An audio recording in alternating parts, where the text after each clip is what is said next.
अब अपने क़याम के 1 साल मुकम्मल होने पर मसर्रत के मौके पर यूबी फूड पार्क पिस्ता हाउस महबूब नगर अपने मुअज़्ज़िज़ ग्राहकों के लिए लेकर आए हैं एक धमाका ऑफर।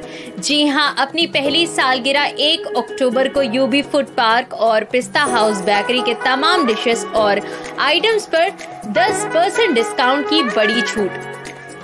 फिर रहे होशियार, कीजिए इंतजार 1 अक्टूबर का। हमारी खुशियों में शामिल होकर डिस्काउंट से इस्तेफादा हासिल करें और हमारी लजीज डिशेस का लुत्फ अंदोज होकर जाएं। शहर महबूब नगर में लजीज खानों का वाहिद मरकज यूबी फूड पार्क पिस्ता हाउस महबूब नगर।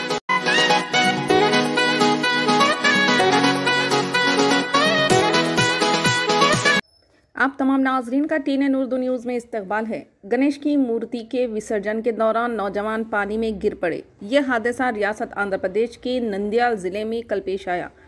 यहां मौसूला इत्तलात के मुताबिक अल्लागड्डा में नौजवानों का एक ग्रुप क्रेन की मदद से पानी में गणेश की मूर्ति का विसर्जन कर रहे थे कि अचानक 3 नौजवान तवाज़ुन खो जाने के नतीजे में पानी में गिर पड़े। आइए देखते हैं ये रिपोर्ट। चैनल को लाइक करें, शेयर करें और सब्सक्राइब करना ना भूलें।